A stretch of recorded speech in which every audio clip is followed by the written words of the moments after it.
New York, like many other cities around the world, are filled with memories.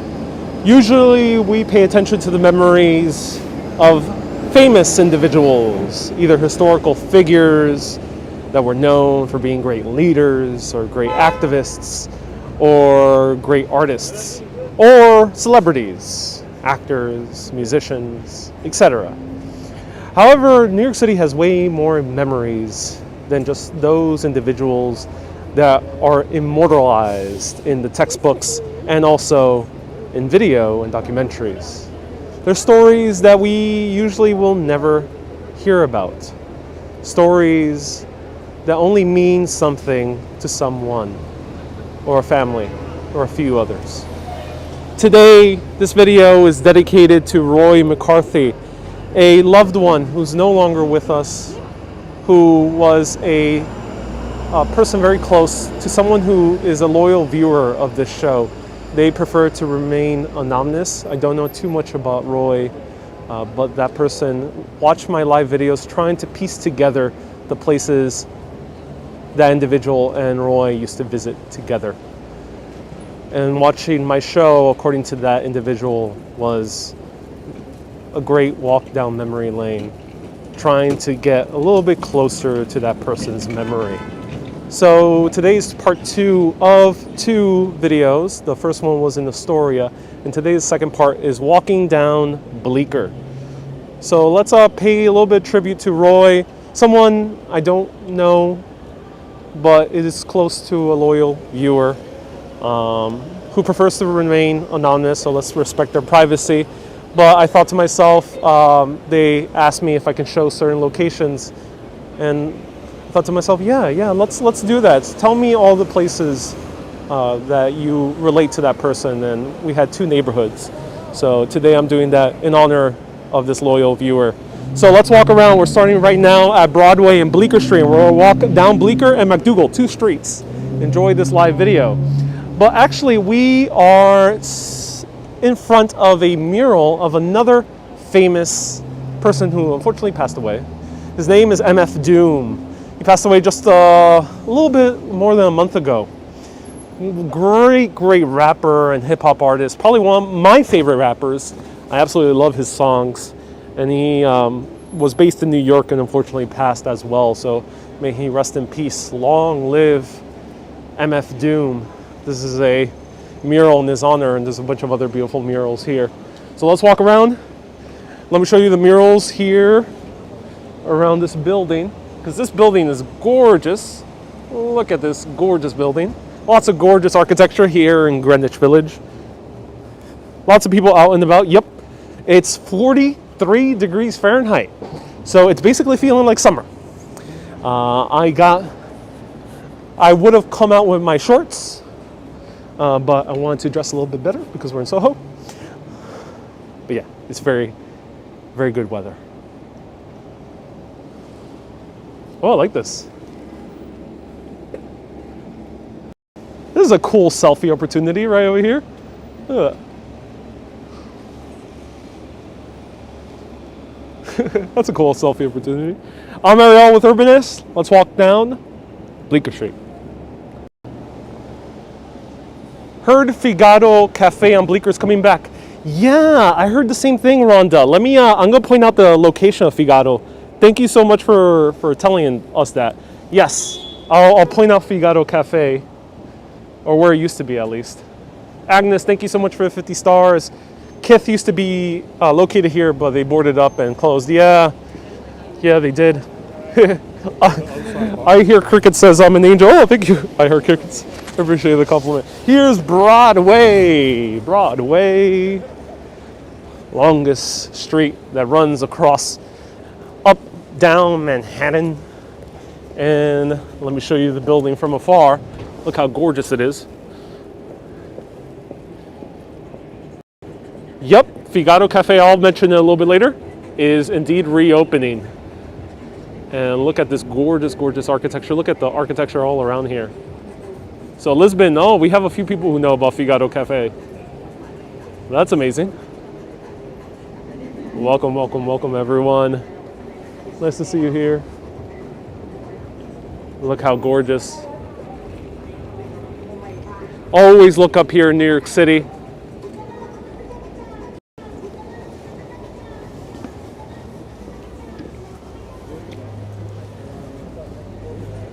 Cafe Affogato, says Alexandra. Ooh, I'm not sure. I haven't heard that place. I like the colors together. Yeah. Yeah. A great combination of colors.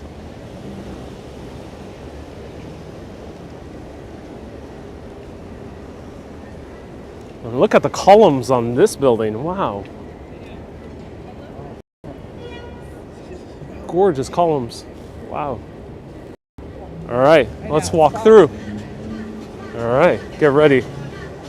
Impresionante es la arquitectura. Sí, Adri, bien impresionante. Siempre tiene que ver para arriba aquí en Nueva York. Mucha arquitectura bellísima por todo el lado. Desde la arquitectura de los 1800 hasta la arquitectura de lo moderna, otra moderna. From 1800s architecture all the way to modern architecture, you'll find it all around here in New York City. That's the beauty of this city.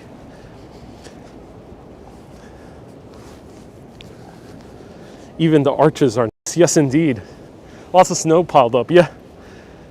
So new architecture, as I mentioned, new, I think this might be residential development, or maybe it's commercial on the bottom and residential on top. Oh no, this is educational. Oh my God, this is not a residential building, this is an educational building. Oh, look at that. So we are entering the New York University area. Hello, Kathy. Yes, this is a college area. This is NYU for short, New York University.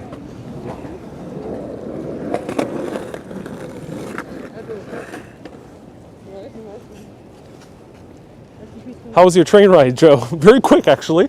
It's very easy to get to this area from Astoria, or vice versa. Very easy. Blend of old and new, yes. And here are the mid-century modern apartments that have a secret little garden hidden inside. Highly recommend going inside there. And right here we're gonna see the brutalist high-rises of I.M. Pei. I.M. Pei, one of the most world-renowned architects, responsible for the Glass Pyramid in Paris. He was one of the innovators of brutalism. I think this was back in the 70s, around there. 60s, 70s. I would love to attend NYU. Are you a fan of Ansel Adams? I am a fan of Ansel Adams. He has his photography in the Whitney. Ooh, that's interesting. That's very interesting. I did not know that. Thank you for letting us know. Ooh, it's getting cold. Oh my God. Okay. I didn't think it was good. I thought it was shorts weather, but nope. Hey, Anna, nice to see you here. Hello, Kathy. Thank you for the stars. Hello, Yuri. Nice to see you here. Feel free to ask me any questions. If you have any comments. If you're local, let's stick to personal memories since this is not a history broadcast. No true wandering. This is more about memories. So if anyone wants to share a beautiful memory along Bleaker Street, do let us know. Let us know. Do you have any good memories along Bleecker? So right down here, we'll see an actual Picasso. Yep, there's a public Picasso in the middle of New York City. Right there in the center. Let's get closer to it. Hey, Gretchen. I love how you share historical details. Just walk the dog. 42 is not as warm as I remember, says Vito. Yeah. Now I'm feeling the cold. In the initially getting out of the house, felt like, oh my God, it's so warm. I felt so good. Spending a few moments outside. Oh no. Tomorrow we will have a snowstorm. Yeah, we will have a snowstorm tomorrow, and it's pretty sad that we will. Pretty sad. All right, let me go through here. Uh-oh. I was gonna use that little bench.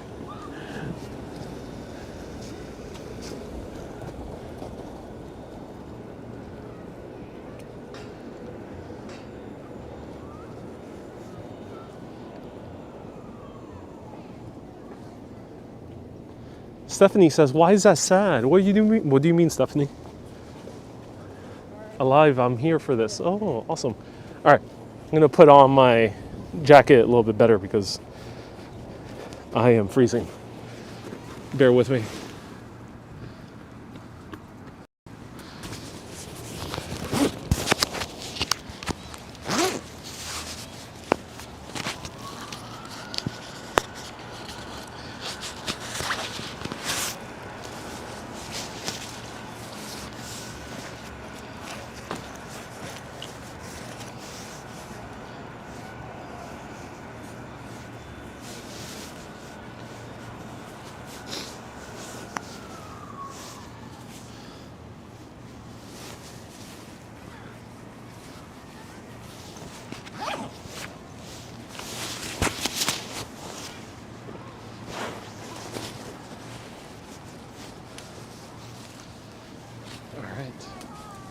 Get closer to Picasso.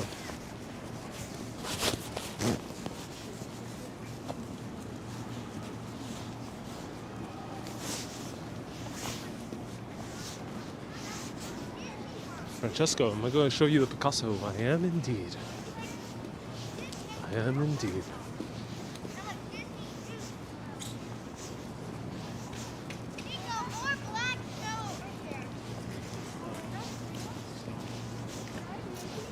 Please show us one day the Bethesda fountain. If anyone's new here, Rabia, welcome. If anyone here is new, I've done over 1,000 videos in New York City, and on Facebook, on YT, I have at this point I think maybe 200. So I've covered many of the places you would want me to cover. Basically, all the major sites I've covered on Urbanist at some point. So this is the Picasso right here, in collaboration with his with one of his mentees, which is Nessajar, if I'm pronouncing that correctly. He's the one who really actually made this, but Picasso had the original idea.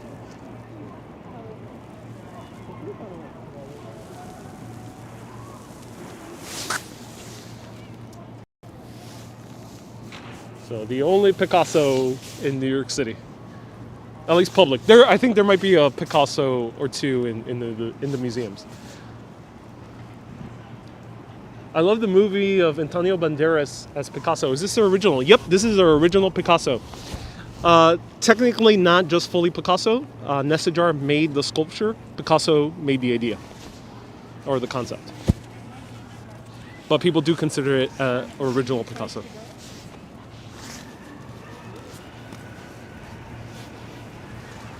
Did you do Bedford Avenue murals? Yeah, I've explored Bedford Avenue before.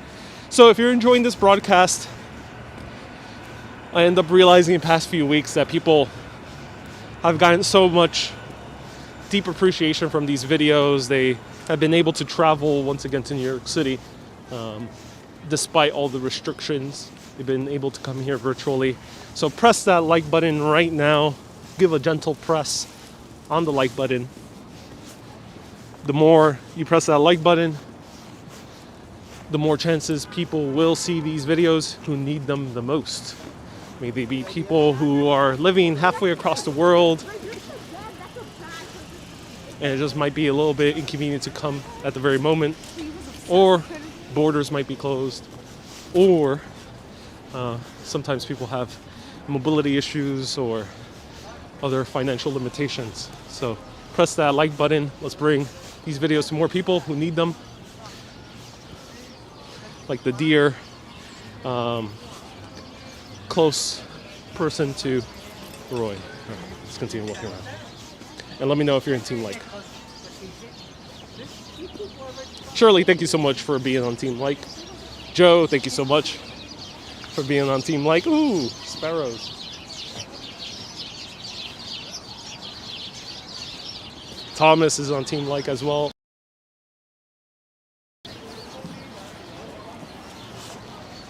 Well, I hear music. I think someone might be playing at the bitter end. So let's pass by. Here's the main strip. Is Bob around? Haven't seen Bob yet. Those are a bunch of... Susan the Sparrow was inside there. That was Susan the Sparrow. And right there in the distance we have the Freedom Tower. Hey, someone, Melanie, you brought a treadmill so you could walk while washing. It was time. And your team like as always. Oh, awesome. I share your videos with friends, always bringing good vibes, says Adri. Oh, gracias, Adri. Thank you. Raymond is in team like. Would love to see you in a live map. Well, that just might happen. Things are in the work. Thank you to all the supporters, patrons, and members, and also PayPalers, the super urbanists out there. Thank you so much for supporting. Because of you, cool things are in the work. And that might include a live map for at least some type of broadcast. Stay tuned. Alright, let's pass by the bitter end. Right down there is Washington Square Park, but we're sticking to Bleecker.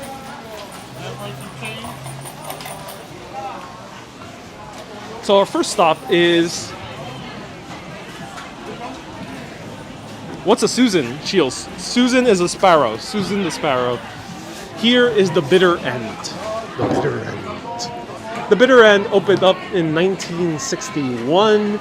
It is one of the most iconic venues in all of New York City. Now, the bitter end is responsible for launching a whole lot of careers. James Taylor played over here, and he bombed, according to many different stories. Meaning that people did not like him at all in his performance. They even booed him. Same thing with Neil Young. He played here and he bombed. But many other people did not bomb, and they got a huge round of applause, and people knew that they were going to become a big star. Like Lady Gaga in the early 2000s performed here before she became gigantic. And countless other musicians way before Lady Gaga. Also countless comedians as well. This is the bitter end. It is a New York City landmark. It was made a landmark in 1992.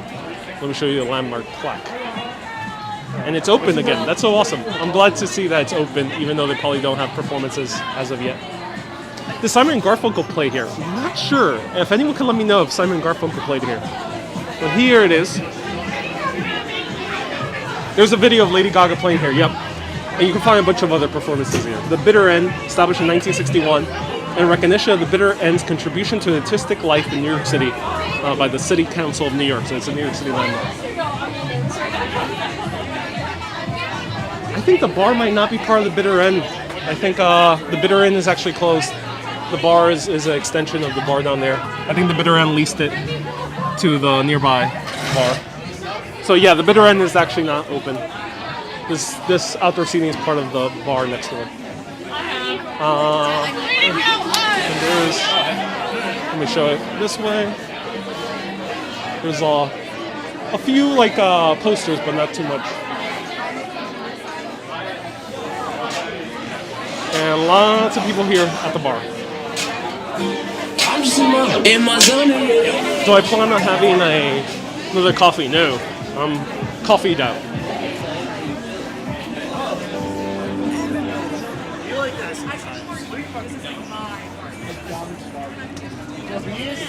Hey Becky, wow, so many people walking out and about. Yes, it's crowded. Oh yeah, lots of people having their drinks today. Are these still brunch goers? Yes, in some locations, some people are just generally drinking.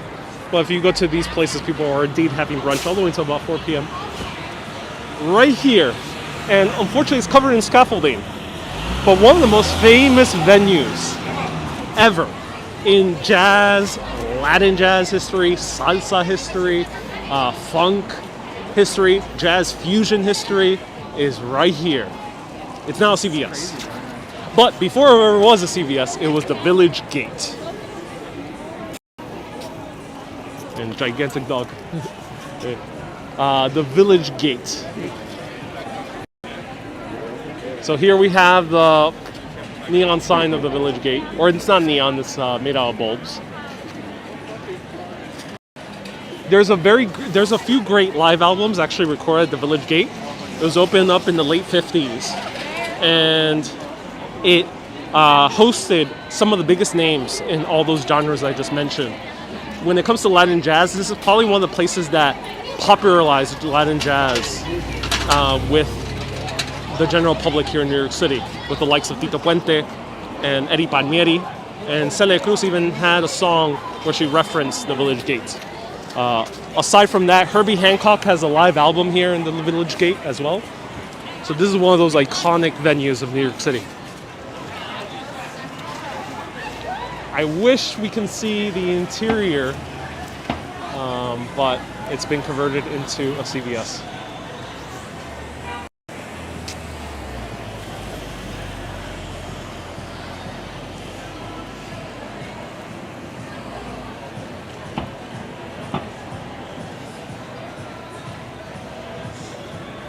So highly recommend checking out this album, Herbie Man, Village Gate. Great, great album. You can find that on YT, or I assume Spotify as well. Tito Puente has also a live album. And there's also Charlie Bird, the guitarist, not the jazz saxophoner, also made an album there. Let's get closer. Let's see if we can actually see the interior. Are you near the bitter end? Says Wendy. We just visited it. Right there. Bitter end is over there. Thanks, Ariel, says Candy. I have Herbie Hancock's autograph because when I was little, I saw him at the airport. Oh, that's so cool, Mandy. That's awesome. That is awesome. He's such a great artist. I'm not sure if he's still alive. If anyone can let me know. Is Herbie Hancock still alive? He's such a great artist. He also had a hand in really kickstarting electronic music and inspiring the very birth of hip-hop. Herbie Hancock, deeply influential musician.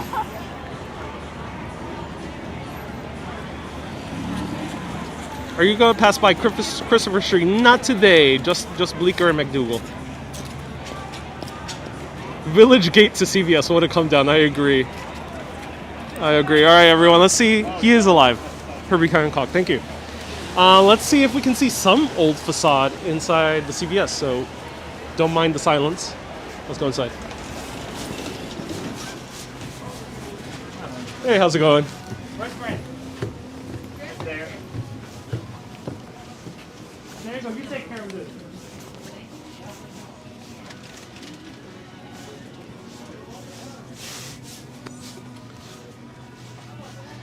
No, you can't see any remnants of the Village Gate here. No. Fortunately not.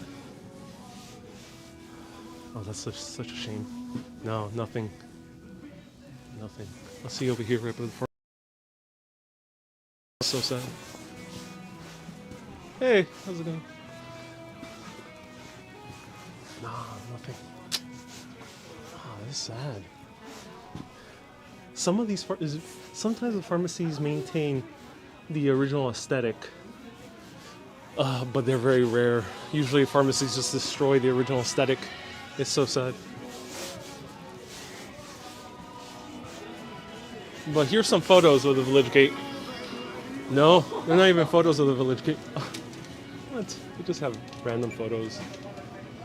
I'm done. Alright, never mind.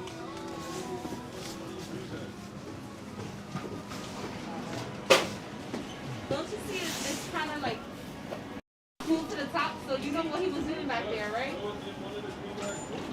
You know what he was doing back there. Nope.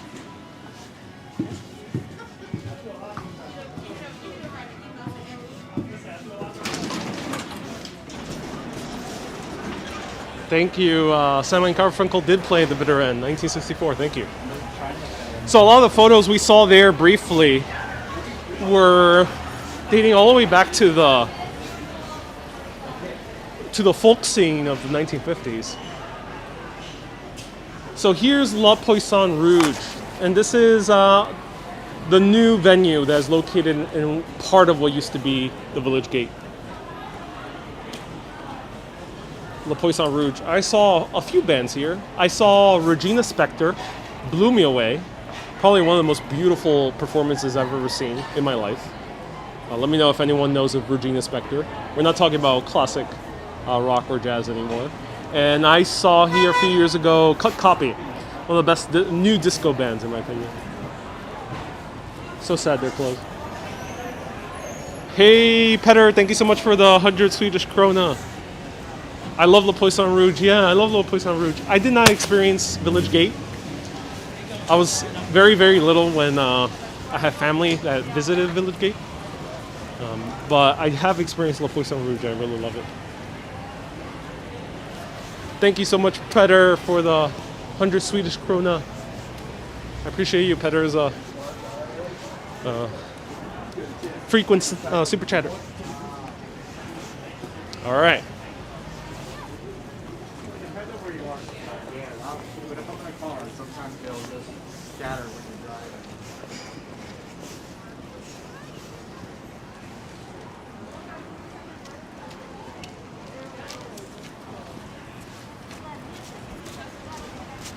Regina Spektor is awesome. Oh, I'm so glad some people heard of it. Awesome, Trisha. 169, so this should be 168. Yeah, no, this we're going 186. Yeah.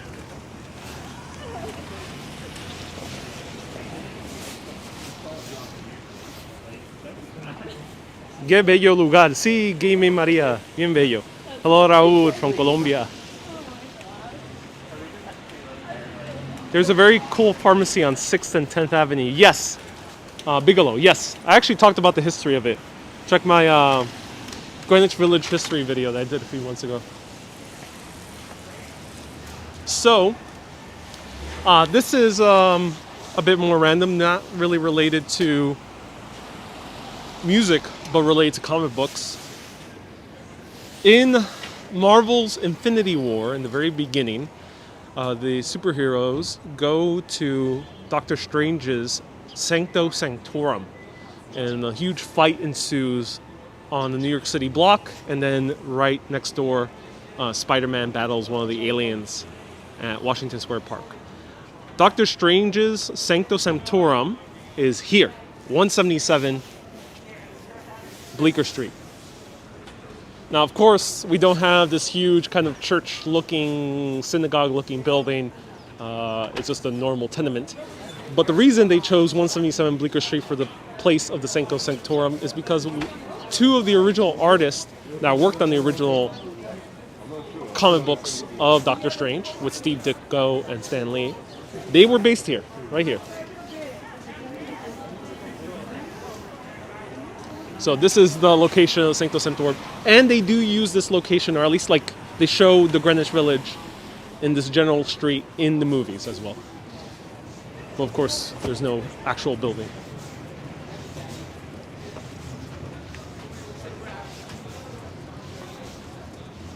Neato, yeah, neato. So just imagine Doctor Strange, Sorcerer Supreme, right over here.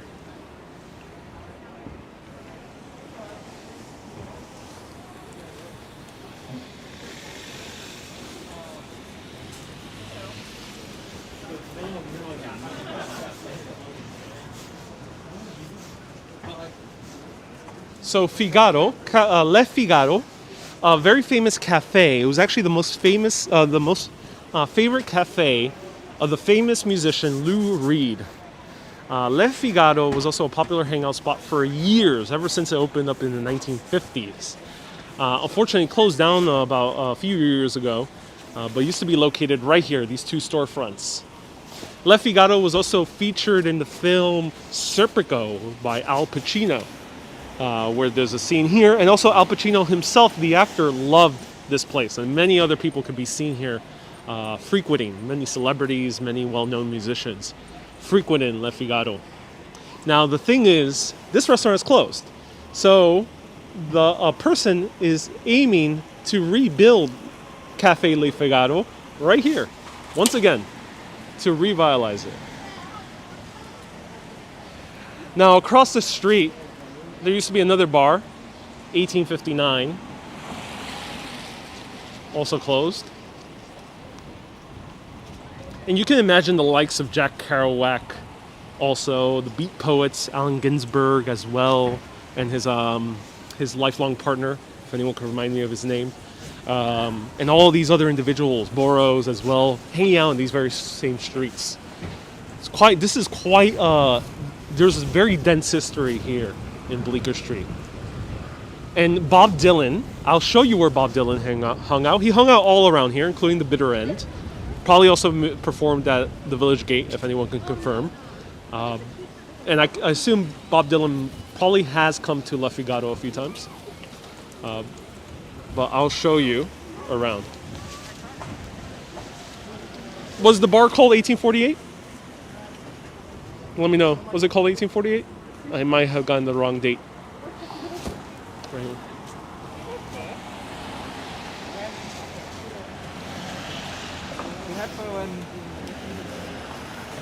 So just imagine being here back in the 1960s, seeing a scrawny Bob Dylan walking around with his guitar, a very hairy Lou Reed, Jack Kerouac, well, he's a little bit earlier, but jotting down in his notebook, planning his great adventure across the United States of America. Allen Ginsberg yelling chants in some unknown language.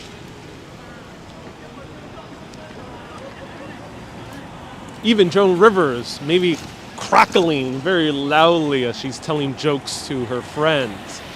Lenny Bruce smoking a cigarette, being his normal sarcastic self. All these famous individuals hanging out here. Just imagine putting yourself in their position.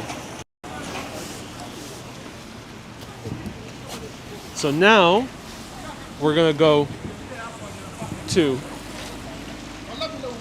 MacDougal Street. And someone just said, stop pointing. I've gotten that comment a few times. Ladies and gentlemen, this is a show about history. I gotta point to the architecture. I gotta let you know where to look. I gotta point to street signs. I gotta point to cool details. I gotta point at you sometimes. Because you guys are awesome. Yes, you right there. Yes, you. So yes, I am pointing. I get it's rude maybe in some cultures, but not so much here in America, especially if you're touring someone around. So yes, you. I will be pointing.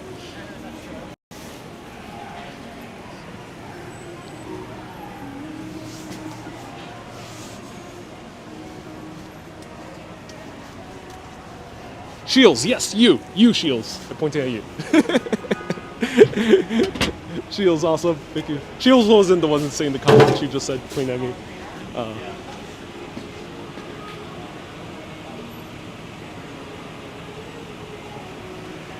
You, Jen, who said that? A few people. I'm not going to name names. Let's not call them out. But a few people have said that before.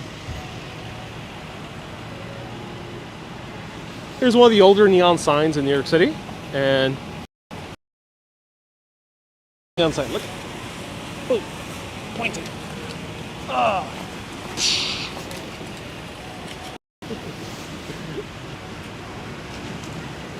No, Lolly, it's not that type of show. So here's one of the older signs. This is Monte's Italian cuisine. Like a basement level place that we always... Jennifer says, pointing at me. You pointing at me? Talking to me? Because you're awesome. Thank you so much. If you're just tuning in, Roy McCarthy, I don't know him personally. He's very close to a person, a loyal viewer of the show. And they have asked me where certain locations are in the past. And I've tried to help them to relocate places that they remember hanging out with Roy. And I decided, because this individual was asking me so much about the different locations, I decided to show them around a place where they hung out a lot with Roy. It was very close and dear to them. And he unfortunately passed away. I don't know Roy, but it's someone close to a loyal viewer. So this is a small little treat to that loyal viewer. Let's keep walking around.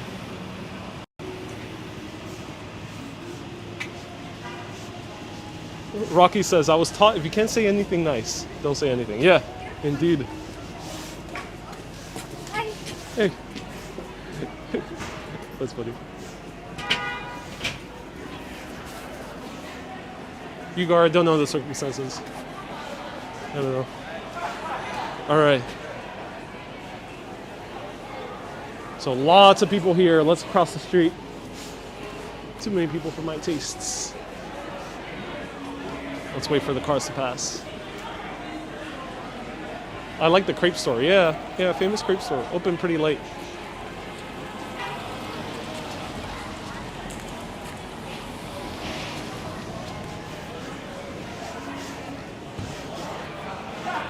Hulk smashed that button. Yes, today's a gentle press because it's a gentle stroll.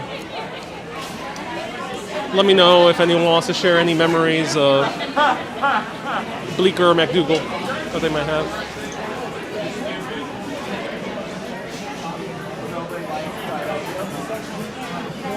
Why do you have to wait till Valentine's Day? All right, we got a lot of people here.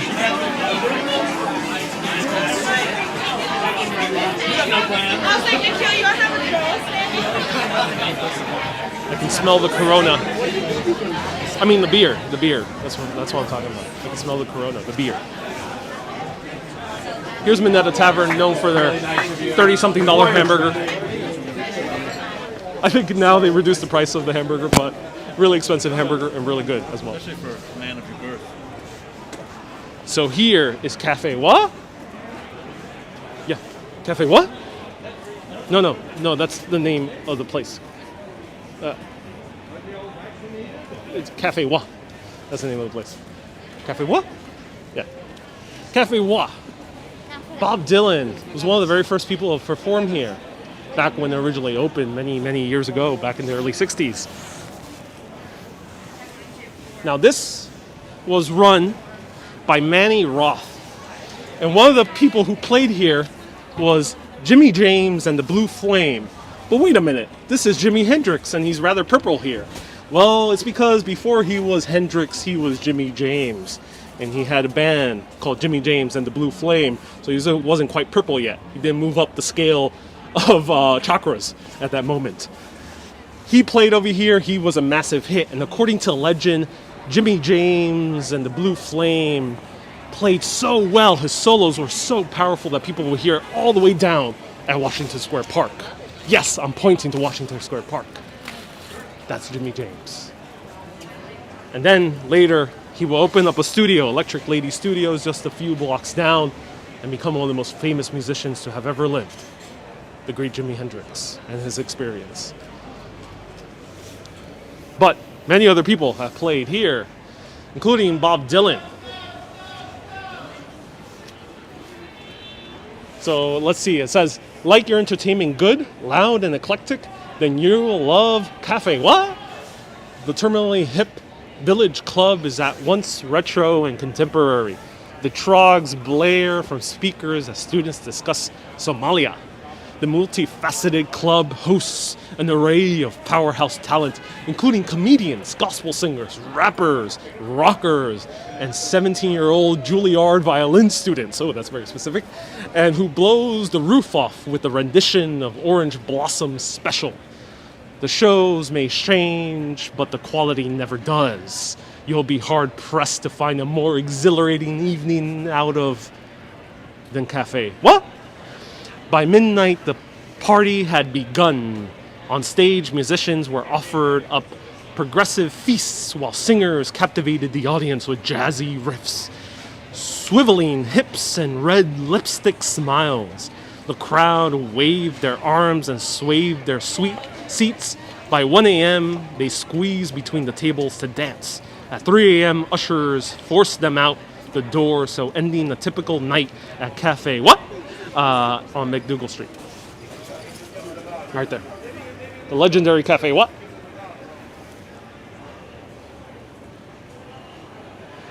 Terminally hip, I think, is one of the best lines I've ever read. Yes, I agree. Swaying hips and red lipstick. Yeah, oh yeah. Very sexy. Let's see what. So what is Wah, you ask? It's the biggest and swingiest entertainment cafe in Greenwich Village. Founded in 1959 by New York City club legend Manny Roth. The Cafe Wah has been the breeding ground for some music's biggest names since its inception. Also comedy. Lenny Bruce performed here, and Joan Rivers as well. Not only did some of your favorites get start here, but they still come and hang out.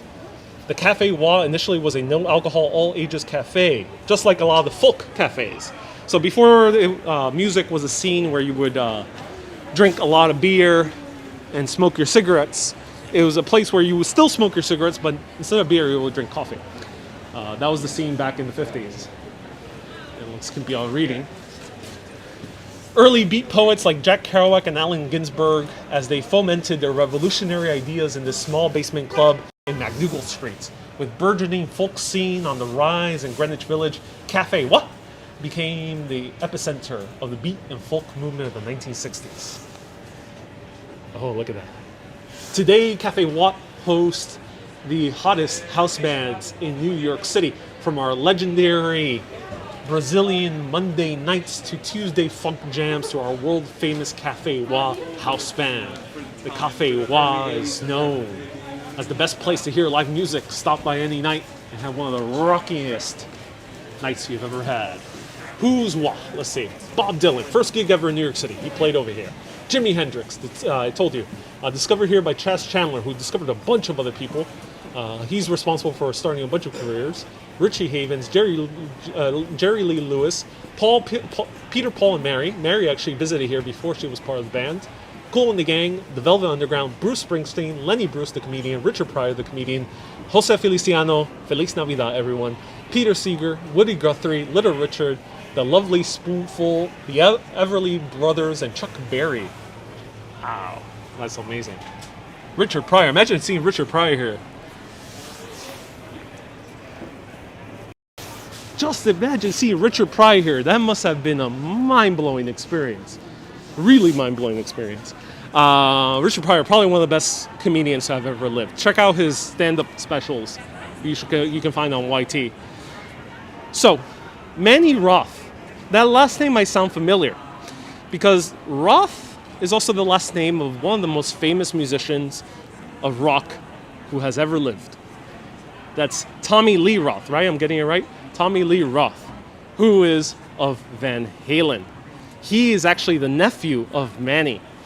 And Tom and Roth from Van Halen recounts how the name came about. So according to him, and you can find this interview on YT, he ended up saying that his family was Eastern European immigrants, and his grandmother barely knew any English, but she was fascinated, and she relied a lot on the word, what? So anytime something would happen, she'd be like, what?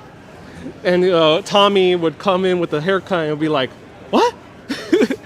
Or like she would be celebrating some type of anniversary or whatnot, or a holiday, and she'd be like, what? And apparently the Wa stuck so much with the family that they named this Cafe Wa. That's the name.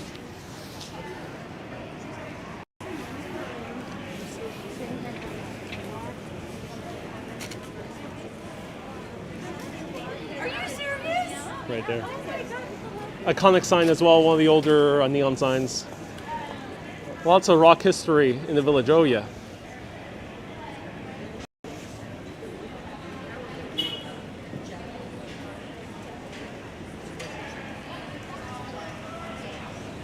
Pryor stand-ups were legendary, I agree. And yes, I did skip a name. That artist shall not be mentioned. And right next door is a little bookstore. Let me show it to you from afar.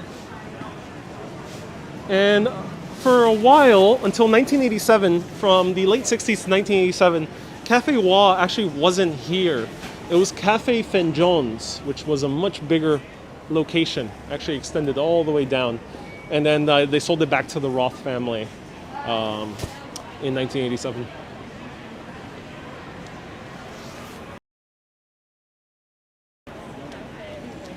I love Joni Mitchell. Joni Mitchell you would see here. Just like Voldemort, yes, indeed. He shall not be named. Was a famous New Yorker, no longer. Here is Comedy Cellar. Let me wait until people pass. This is a famous location also for comedians. Unfortunately, there's other people who shall not be mentioned for here, unfortunately. Here's Cafe Reggio. This is one of the oldest Italian espresso bar in all of New York City. Opened in 1927. This was the famous coffee shop of the legendary musician David Bowie. David Bowie loved to get his cappuccinos here before he went on to Washington Square Park and see the beautiful morning. Cafe Reggio is also the has the oldest espresso machine in all of New York City, and is also the same espresso machine featured in the Godfather films. Fortunately, I can't show the espresso machine, but look at my older videos, and you can find interior view of the cafe. And it's very busy today. Yeah, it's like the famous hangout here. And I do like their coffee. It's a really kind of old school place to go for a coffee. And they don't mind if you buy a coffee, maybe like a little treat, and they don't mind. You can sit down.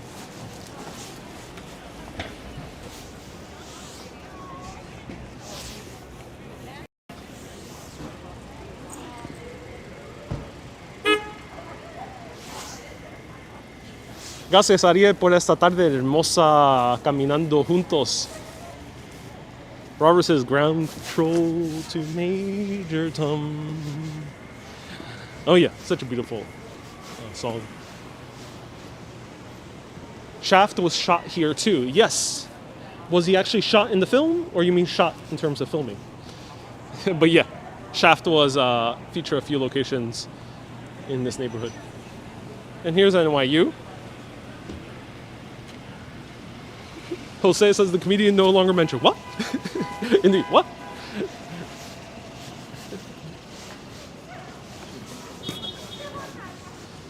Lots of cool places here as well. Probably one of the prettiest restaurants I've been to here. We have now little outdoor cabins. Wait, yeah.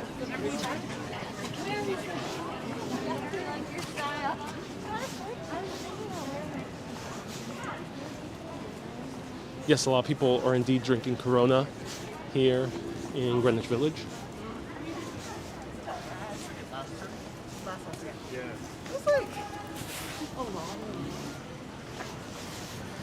And I'll show you one last thing. One last thing. We talked about many famous celebrities. So I covered comic books. I covered literature. I covered music. And I covered comedy. But let's cover Avant-Garde Film for our final stop in this tour. Does anyone know who am I going to mention? Avant-Garde Film, probably one of the most famous directors of all time. One of the biggest inspirations for me as a filmmaker. If you're watching enough of my live videos, you probably recognize some of the shots I like doing based on this filmmaker. And also my affinity for wide-angle lens is also inspired by this filmmaker. Spike Lee, no, not quite. Spike Lee, not quite. I do appreciate him as a filmmaker, but no, that's not the individual. Am I muted? No.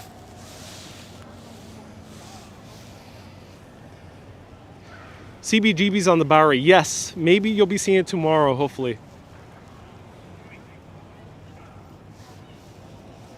So right here. I'm not gonna get too close because there's a lot of dudes here who don't like being filmed. But here, right at the chess tables, there's a lot of guys playing here chess.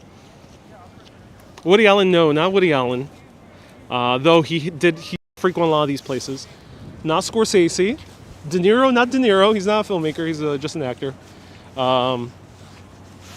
Will Smith living here? No. Someone did get it right. David Lynch? No, not quite David Lynch. I'm not sure if he actually hung out in New York. Probably has been in New York, but I'm not sure if he hangs out in New York. If anyone could let me know. Let me go off to the side. J.J. Abrams? No. James Cameron? No. I don't think he hangs.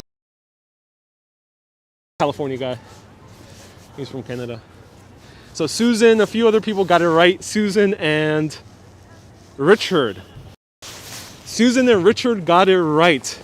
So let's go back to one of the very first films of a director that went on to direct The Shining and Full Metal Jacket. One of my favorite films, Eyes Wide Shut as well. This director directed one movie, and that movie didn't make too much money, and he was broke. If anyone can remind me of that movie, the name is escaping me, but it was his very first film. Didn't make too much money, wasn't that popular, and he wanted to finance his next film, but he was dead broke. No one wanted to finance him. So what did this director do? Stanley Kubrick Stanley Kubrick was a New Yorker. He was a New Yorker that used to take a bunch of photographs here and then went on to become a major filmmaker. I feel like I'm following in similar footsteps to him because I am a live streamer and I see myself eventually becoming a big Hollywood filmmaker. So I'll get back to you in 10 years. I'll tell you, yeah, I'm following the same footsteps. The guy is photobombing you. Yeah, there might be people photobombing me. But after he released that first film, it wasn't doing too well. And there's always weird people around.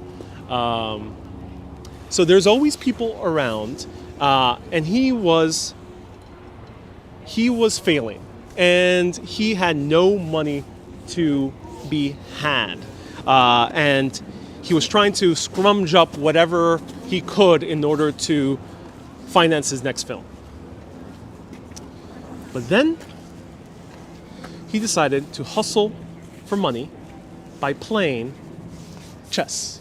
So he played chess right over here in Washington Square Park, hustling for money. Now, these chess players are not fully hustlers. They call themselves teachers.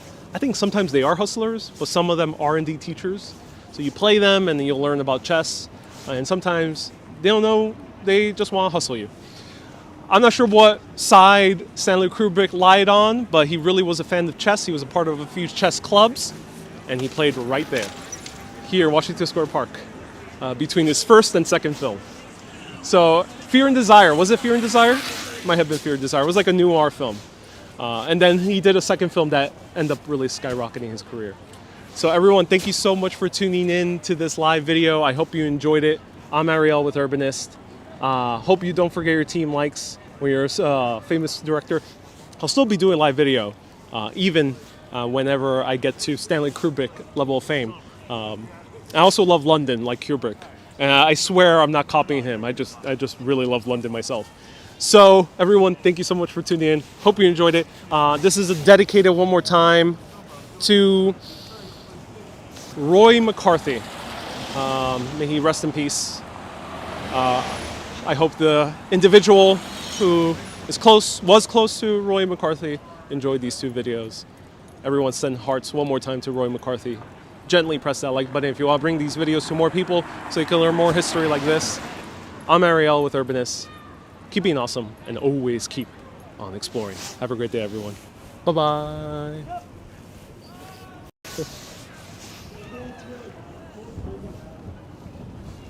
Bye-bye.